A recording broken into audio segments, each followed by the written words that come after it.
Welcome to Daily News Simplified, an answer to what, why, and how of newspaper reading. Today, we are going to discuss the important issue appearing in New Delhi edition of the Hindu newspaper dated 29 June 2018. Let us begin.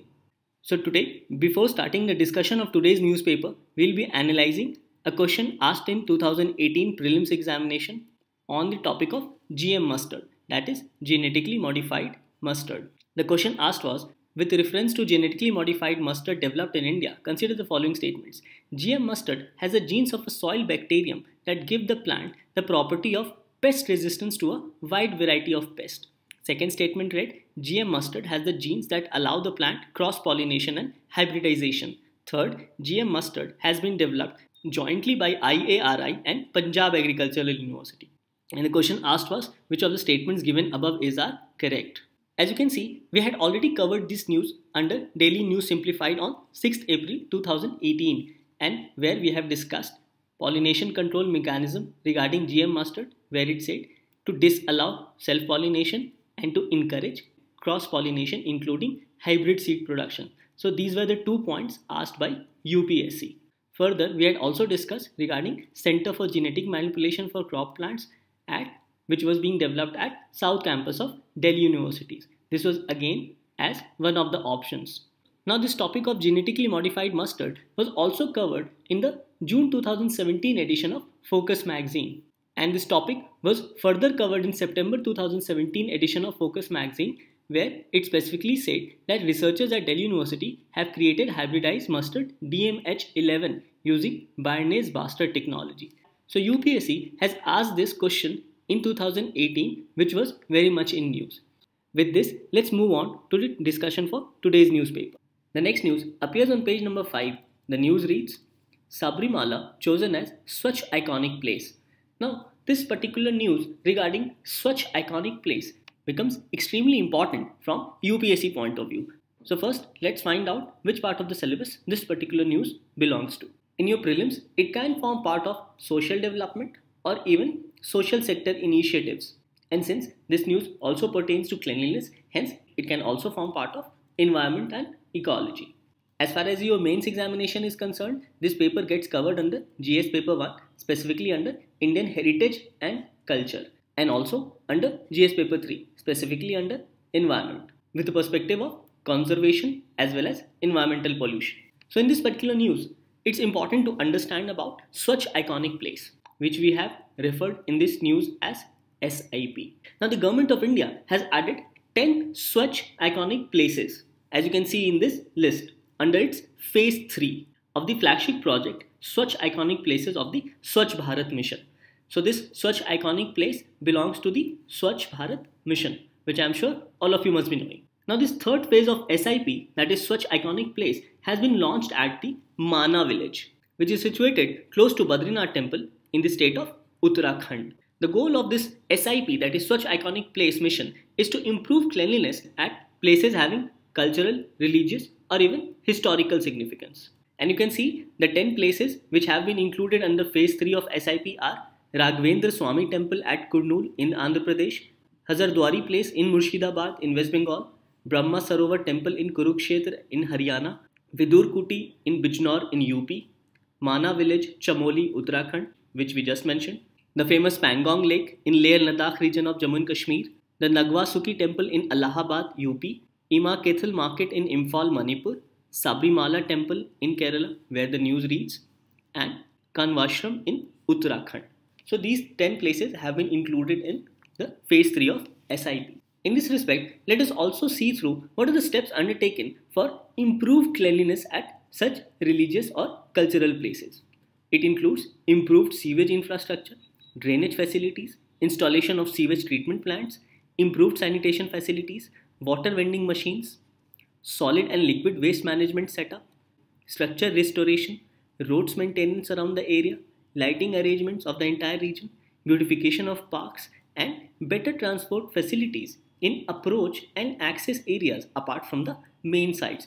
So these are primarily the steps taken by the government to improve not only cleanliness but also accessibility of such tourist places. Thus, the steps taken by the government will not only help in improving the cleanliness of the area but will also help in providing a better and clean environment. In this respect, let us also understand about certain important points about Swachh iconic places. Now this Swachh iconic place is being coordinated by Ministry of Drinking Water and Sanitation with the support of state governments and local administration. So this becomes an important fact with respect to your UPSC examination.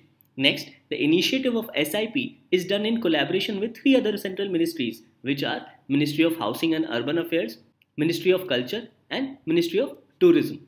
The initiative of SIP also involves local administrations in the concerned states, public sectors, as well as private companies as sponsoring partners. So this again becomes a key and crucial fact with respect to such iconic places, that it involves local administration of the concerned states, public sectors, as well as the private sector. It further says the Ministry of Drinking Water and Sanitation is currently in consultation process to finalize corporates or PSUs as corporate social responsibility partners. So the government as of now is in the process of finalizing their CSR partners for such iconic places. As we just saw about phase 3, let us also go through about phase 1 and phase 2. So the 10 sites which have been added in phase 3 are joined by the 20 iconic places which are currently under phase 1 and phase 2, where special sanitation work is already underway. So in all these 20 places, those sanitation and cleanliness work is already being undertaken currently. The further says the idea behind declaring places as SIP is to initiate the process of cleanliness at such places which are iconic due to their heritage, religious or cultural significance. It further says phase 1 was launched in 2016, which included 10 places, and phase 2 was launched in 2017, which again included 10 more places. So the sites included under phase 1 were Ajmer Sharif in Rajasthan, CST, that is Chhatrapati Shivaji Terminus, that is Mumbai, Golden Temple, Amritsar, Kamakhya Temple in Guwahati in Assam, Maikarnika Ghat in Banaras, Meenakshi Temple in Madurai, Shri Mata Vaishno Devi Katra in Jammu Kashmir, Shri Jagannath Temple in Puri, Odisha, the Taj Mahal of Agra in Uttar Pradesh, and Tirumala Tirupati Devasthanams in Andhra Pradesh. Further, the sites included under phase 2 were Gangotri, Yamunotri, both in Uttarakhand, Mahakaleshwar Temple, Ujjain, Char Minar in Hyderabad, Church and Convent of St. Francis of Assisi in Goa, Adi Shankaracharya's abode Kaladi in Ernakulam in Kerala, Gomateshwar and Shravana Bela Gola in Karnataka, Bajnath Dham in Deoghar, which is in Jharkhand, Gaya Tirth in Bihar, and Somnath Temple in Gujarat. So all these places have already been included under various phases. These places under phase 2, whereas these places under phase 1. Thus, it becomes important to know about various government schemes and specifically relating to these cultural and iconic places. So, in this regard, this news on Sabrimala chosen as such iconic place becomes very important from your UPSC point of view. So, a question on such iconic place can be asked in your prelims examination. Such iconic place is an initiative under which of the following? Options given are Ministry of Culture, Ministry of Tourism, Ministry of Housing and Urban Affairs, and Ministry of Drinking Water and Sanitation. We know that this particular initiative, that is Swachh iconic place, is being coordinated by the Ministry of Drinking Water and Sanitation. Hence, these are not the correct answer, whereas Ministry of Drinking Water and Sanitation is the correct answer, as the initiative of SIP is also done in collaboration with these ministries. So these ministries are working in collaboration, whereas the initiative of such iconic place is basically under the Ministry of Drinking Water and Sanitation. So here D is a correct answer. Another question which can be framed under such iconic places is, what is the purpose of such iconic place initiated by the government? Do you think involving private institutions under the initiative is a good idea?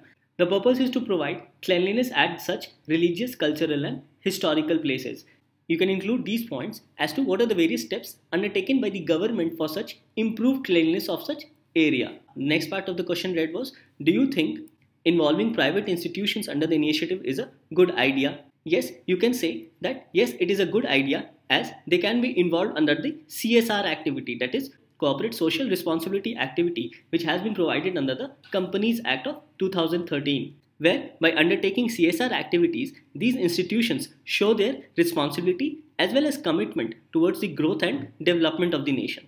And in the process, they can also utilize some of their earning profits in these social sector schemes. These steps undertaken under CSR activities will further help in providing job opportunities. Thus, I am sure after going through this video, you can answer such type of questions if ever asked on such iconic place. Thus, this topic of such iconic place becomes an important topic from your UPSC point of view. With this, let's move on to the next news. The next news appears on page number 8, and this is an article on agricultural income. The article says, target incomes, not prices. Income support must be provided to at least the most vulnerable farmers. So in this particular article, it focuses on steps which needs to be taken to improve income earning capacity of farmers, rather than focusing only on price of agricultural products. So in this respect, let us understand the reasons given by the author, problems faced on ground, views of the author, as well as suggestions which has been given by this author regarding improving farmers' income. It says that last year prices of crops crashed in the market due to bumper harvest, leading to a glut in the market. Now glut refers to excessive supply of a product in the market which leads to crash in prices. And this crash in price results in due to mismatch of demand and supply. It further said this also impacted the earnings of our farmers. Obviously, if the price of agricultural products will crash in the market, then definitely the farmers will not receive rightful return for their harvest. It says continued imports of agricultural products further affected the price of agricultural products in India. So, despite crash in price of agricultural products, continued imports also led to further decreasing of the price of agricultural commodity in the market. Thus, the gluts, depressed market prices and mounting farmer losses are a direct consequence of the malfunction in agricultural pricing policies. So these are the reasons which have been given by the author, that due to gluts, that is excessive supply in the market, depressed market prices and mounting farmer losses. Now because this is leading to crash in price, so the farmers are not able to receive a proper return for whatever input they are putting in for growth of crops. And this, the author suggests, is a direct consequence of a malfunction in agricultural pricing policies. In this respect, let us understand the issue with MSP, that is minimum support price. So first of all, minimum support price is the price at which the government purchases crops from the farmers, irrespective of the price of the crops in the market. This announcement of MSP generally helps the farmers to overcome these kinds of crashes in the market. This year's budget announced a higher MSP of 150% of production cost. The author suggests that by simply announcing higher MSPs will not raise farmer income, as the system is not ready to scale up procurement. Now, when a government announces these MSP, then they take the harvest at a particular price as fixed through MSP. However, for the government to purchase these harvests, there has to be enough space for procurement, and it is where the author suggests that the system as of now not ready to scale up procurement. So as per the author, just by announcing a MSP will not solve the exact problem of farmers' income. Now there are certain problems which are faced on ground. It says procurement frequently takes place at prices below the MSP. It further says small and vulnerable farmers usually do not get paid MSPs at all, as they sell their produce to aggregators and not directly in the mandis. Now this is another major issue in the agricultural market, that small and vulnerable farmers who do not have much clout in the system do not get paid at MSP and generally end up selling to these aggregators and not in the mandi. So the government should facilitate a reasonable process through which these vulnerable farmers can sell their produce at MSP, as at least it will give them a reasonable price for their harvest. It further says demand-supply mismatch. Now let us understand this concept of demand-supply mismatch. Suppose if more jowar is sowed, its production will definitely rise. But this does not guarantee any increased demand in the market. So even if suppose that jowar is produced more, then there is no guarantee that it will be consumed in the market because of sustained demand. So again, a demand-supply mismatch creates further practical problems on ground. So in this regard, let's see some of the views of the author as well as suggestions given by the author. The author suggests that considering the upcoming general election, the government is likely to pay the difference between market price and MSP as compensation. Suppose if the market price is at rupees 100 and MSP was at rupees 140, then the government is likely to pay the difference, that is rupees 40, and the government is likely to pay this difference as compensation. This, as per the author, is drafting of economic policies purely on political appeal, which is not good enough and will not solve the issue of income of farmers. Now, the author feels that this paying compensation on the difference between MSP and market price is a bad policy, as it is mostly on political appeal and it does not address the real issue of farmers' income. In this regard, the author suggests that solution must target incomes and not prices. It further says income support payments paid on per hectare basis through DBT, that is direct transfer. It offers administratively, economically as well as politically more attractive solution rather than just focusing on the price of the agricultural product. In this regard, the state government of Telangana has announced support payment system for farmers at rate of rupees 10,000 per hectare or rupees 4,000 per acre per season. So, as per the author, this model can be replicated at national level, as this particular process will impact at the income of the farmer and not only at the price of the agricultural product. Thus, in this article, the author suggests to make a proper economic policy which directly impacts income of the farmers considering the demand supply variations of various crops in the market. In this regard, a question was asked in GS paper 3 in the year 2017. It read, how do subsidies affect cropping pattern, crop diversity and economy of farmers? What is the significance of crop insurance, minimum support price and food processing for small and marginal farmers? So in this respect, I am sure at least you get an idea what to write if such a diverse question appears where various things have been asked together. Thus, this article, which focuses more on income of farmers rather than price of agricultural products, becomes very important from our exam point of view.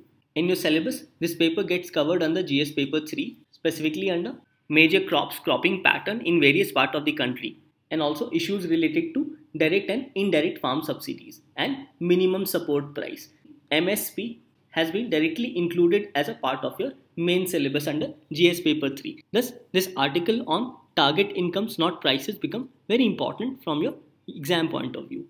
With this, let's move on to the next news. The next news appears on page number 8. The news reads, the deepening disconnect, postponement of 2+2 dialogue has come amid growing India-US estrangement in South Asia. This article focuses on growing estrangement between India-US relationship. Let us see the reasons for this growing estrangement among India-US relations. Reasons for growing estrangement are countering America's adversaries through Sanctions Act, that is CATSA law, is against such countries conducting business with Iran, North Korea and Russia. India, however, has continued its defense engagement with Russia as well as commercial engagement with Iran.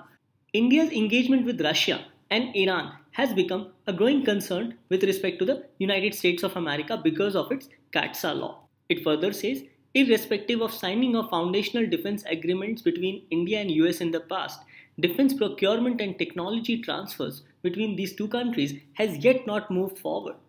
It further says, US has begun to conduct its Afghanistan policy with a tilt towards Pakistan. So US again can be seen having a tilt towards Pakistan rather than India. So again, US is having its tilt towards Pakistan rather than having its tilt towards India. Such as recently the 7-point Afghanistan-Pakistan Action Plan for Peace and Solidarity, Taliban ceasefire, etc. So these are the examples how US is somehow tilting more towards Pakistan. It further says, US under Donald Trump has been unable to pressurize Pakistan to act against terrorist groups that are against India. So this again has become one of the grouses for India, that US is not able to pressurize Pakistan to act against such terror groups which are acting against India. It then says, India and US have begun to engage in tariff wars against each other by imposing import duties on various products.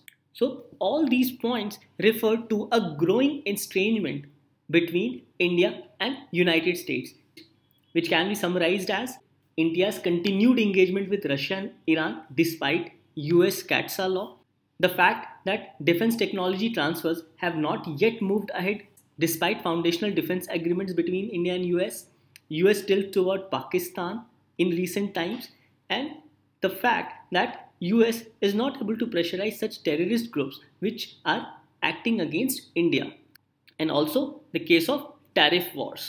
So all these points refers to a growing estrangement between India and US. This topic covers under GS paper 2, specifically under international relations. So this news on growing estrangement between India and US is a news in transition.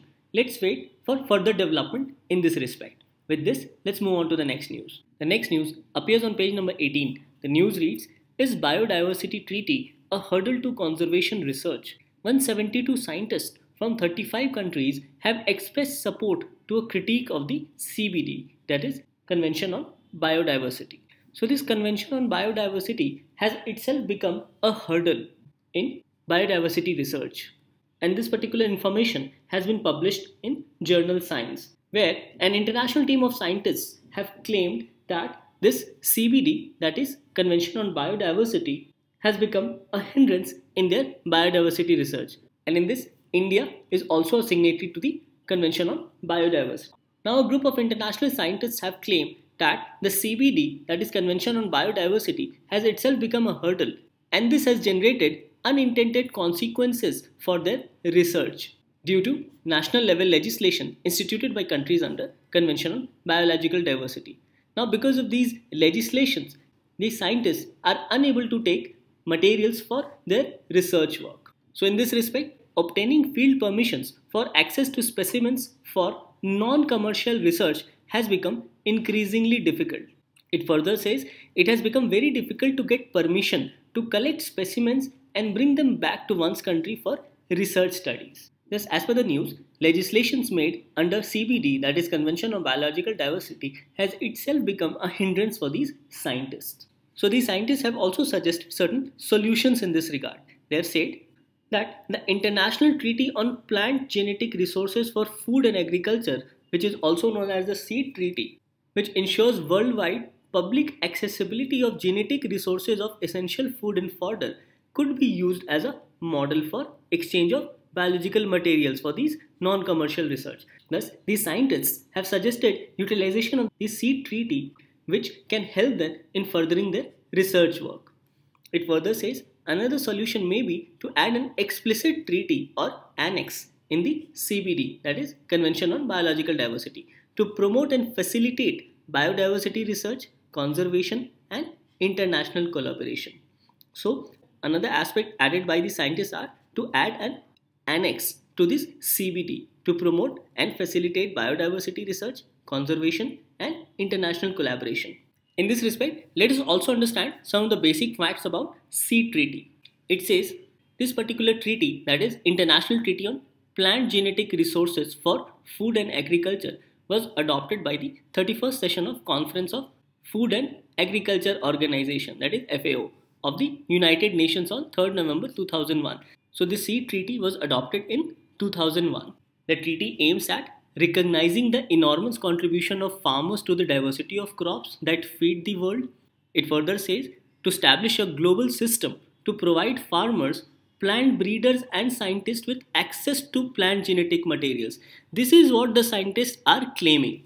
As you can see here, regarding solutions suggested by scientists, they have said utilization of Seed Treaty. And you can read one of the aims of Seed Treaty is to establish a global system to provide farmers, plant breeders, and scientists with access to plant genetic materials. It further says ensuring that recipients share benefits they derive from the use of these genetic materials with the countries where they have been originated. So this is what the scientists as of now is currently in favor of, to facilitate their own research. Thus, this Seed Treaty becomes extremely crucial from a UPSC point of view.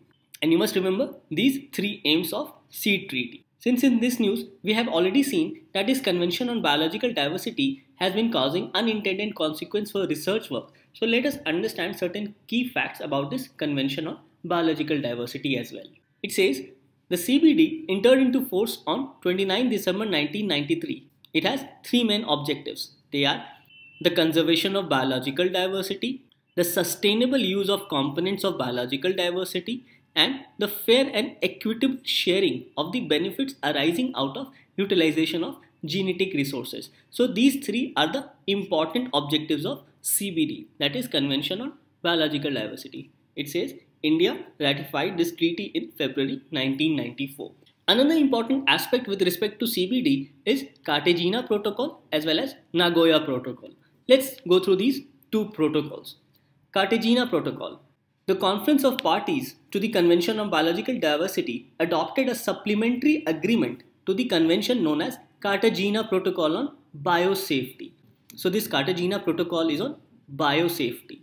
It says the protocol seeks to protect biological diversity from the potential risks posed by living modified organisms, also known as LMO, resulting from modern biotechnology. So this protocol also seeks to protect biological diversity from the potential risk posed by living modified organisms resulting from the use of modern biotechnology. Let's go through Nagoya Protocol.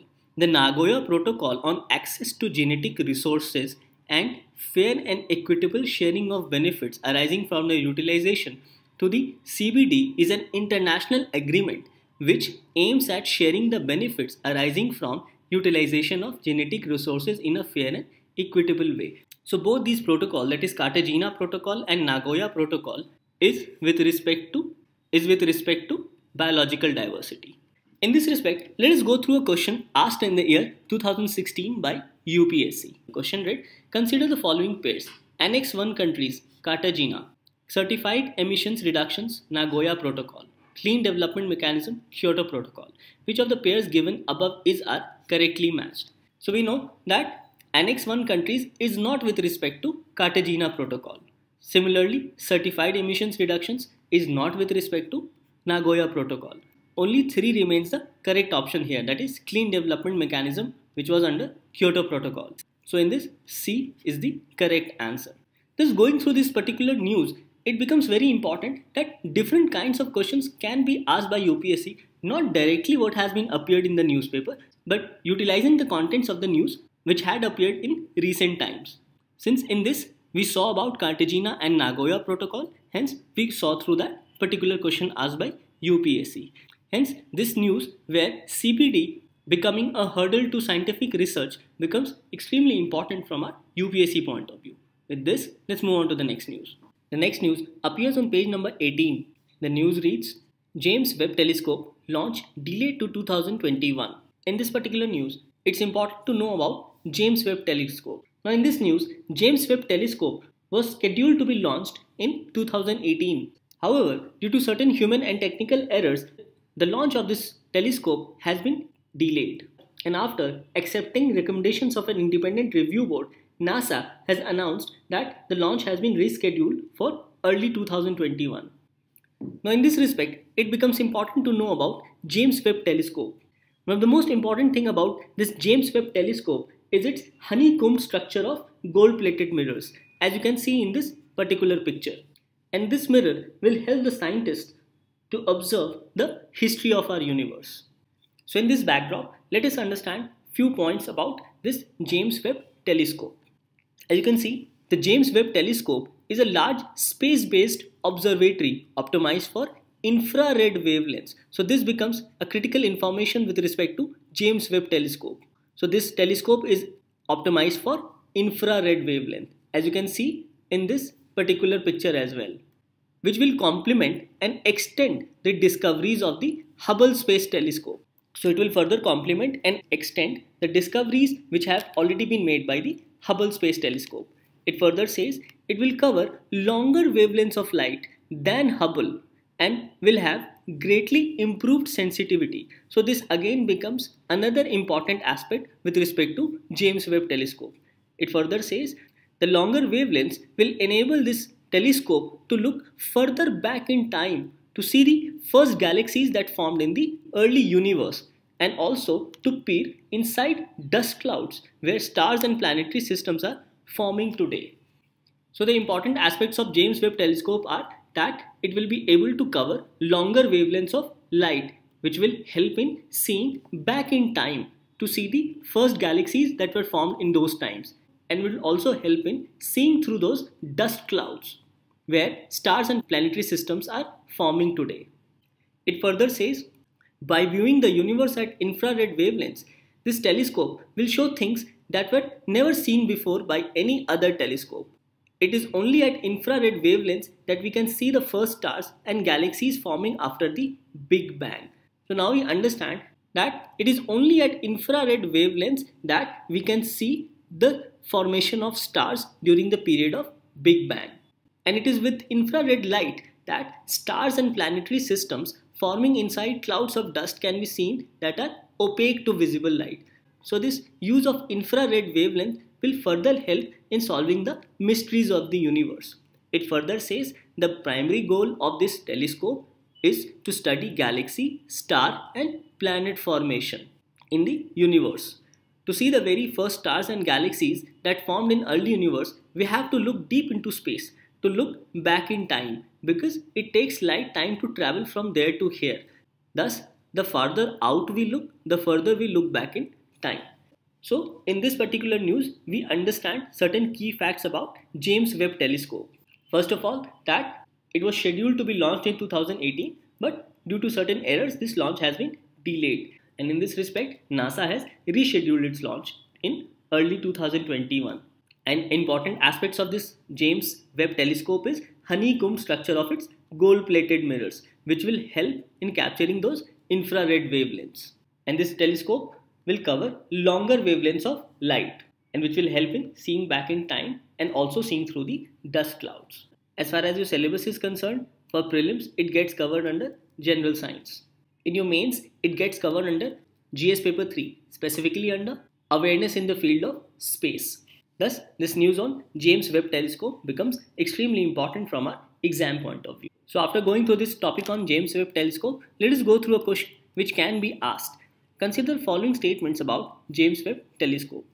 First, it is a space-based observatory optimized for ultraviolet wavelengths. No, this is not for ultraviolet wavelengths. It is for infrared. Second, it will help in understanding the beginning of the universe. Yes, this statement is correct. As you can see, that these longer wavelengths will enable the telescope to look further back in time to see the first galaxies that were formed in the early universe, and also to peer inside the dust clouds. Third statement says it contains honeycomb structures of gold-plated mirrors. As you can see in both these pictures that it has honeycomb structure of gold-plated mirrors. So again, the third statement is also correct. So the question asking is which of the statements given above are correct. So correct answer would be 2 and 3. So here C is our correct answer.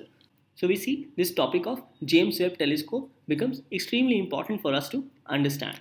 With this, we come to an end to discussion of today's newspaper. Please subscribe to our channel and press the bell icon for daily DNS updates. With this, let's move on to the question for the day.